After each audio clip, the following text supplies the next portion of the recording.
What's going on, guys? Sergeant Galaxia back again with part 2 of the part 5 series of the Ultimate Deck Profile with Spellbooks and Prophecies. So in my last video, if you guys saw, I showcased my deck profile that I currently have. There's currently a few builds out there varying with the World build and High Priestess build and a lot of other stuff with Reapers and all that.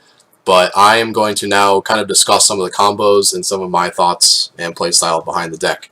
So, as you guys probably saw, I do play 3 Priestess. And some of you are probably wondering, well, why are you playing 3? Again, I'm going to mention the World build because that's probably the biggest question that would raise in people's minds if you're going to try to play this deck. And what I think of when I think of World is how many cards you have to tailor around a dead card. And what I mean by that is World is a fantastic card. Do not get me wrong. I absolutely love the card. And if I could play it how I want to play it, I would. But the thing with World is, if you draw that card without any discard outlet, you are so tight. And having certain discarded cards in spellbooks, and it's just, you get stuck way too quickly. The reason being is that a lot of the times you want to hold on to as many different variations of spellbooks as possible, and you really don't want to get rid of them unless you absolutely have to 100% get rid of one. But that's the very rare case that it actually goes out like that. Like if you actually have like a Regeki break with a World, it happens sometimes, but it happens a lot less than what you'd think. And if you're lucky enough to get that, then by all means do it. Another reason why I don't is because, like I mentioned in the previous video, you need to run 3 duality, I believe, or at least 2 or 3.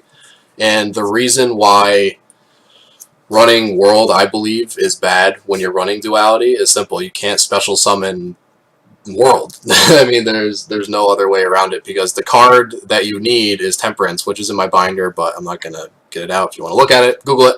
Anyway, Temperance of Prophecy, basically you have to activate a spellbook, and if it does, you activate the effect after a spellbook card is activated to special summon World, and yada yada yada.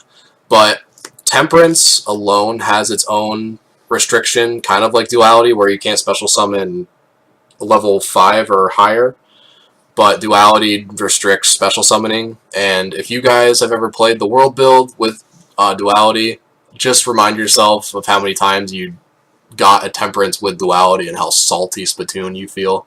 It's the worst feeling in the world. It's a terrible feeling, and especially if you have, like, if you see World but you don't see any of the discard cards, it's, oh man, it's just such a rough way to get out of it.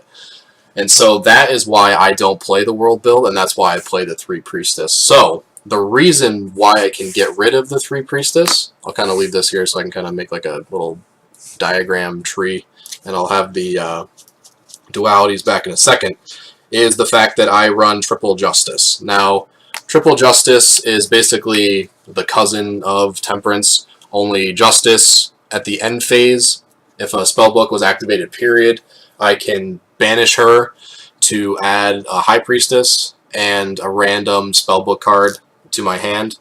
And the reason why I like Justice the most is because you can run it under Duality, meaning, because like you're not special summoning Priestess, you're simply adding it to the hand for next round. And you can also, if you say, for example, if you have like a 1 good trap and you have Justice effect go off, you have the defense to defend your open field from shenanigans. Like, I know it's only 7, but if you wanted to, you could add more and stuff like that. Because personally, with me, the reason why I added the breakers was to, like, when I have Priestess in hand to drop, if I wanted to do like the reveal to drop, I basically drop Breaker first to bait out any stupid cards like Warnings or Bottomlesses or anything like that. And what I try to do first is to have a Wisdom in hand. Excuse me. And what I do is I have a Breaker.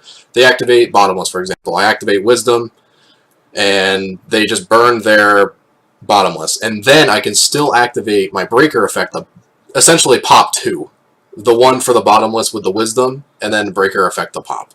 So that's why I love playing breaker before I reveal 3 for priestess, is because I just killed 2 back row that I wouldn't have to worry about with priestess. So that is why I like justice, the high priestess justice build, because also you get to search out for those crucial spellbook cards that you absolutely need. Like if for some reason you had power and a justice, you can activate the power on the justice to get yourself a priestess and a secrets, which the secrets could be used for your next turn to search out either like a life or, like I mentioned, a wisdom if you have a breaker in hand. It just opens up a lot of combos. So I believe that's really all like the crucial combos that I talked about. I think I'm covered why I don't play the world build and why I personally don't like it. And I covered why I like the justices compared with the dualities. So yeah, I think those are really the combos that I have for this particular deck. If you guys want to, I can also talk about the ones for the world, because I also have the world build as well. But that is for another video. So the third video that you guys are going to be being directed to next is how to side with spellbooks. So I'll see you in the next one, guys.